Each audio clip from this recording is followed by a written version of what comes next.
What's inside a kidney? Well, we'll expose the central area and then the outer area. First, the center. See that white material? That's the area the urine collects before it leaves the kidneys through this tube. Well, now let's see what's in the outer area.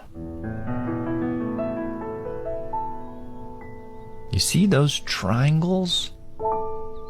Blood enters the kidney through this tube and travels up to these triangles where urine is removed from the blood. That urine travels to the center and leaves through this tube. And the clean blood leaves through this one. And that's what's inside a kidney.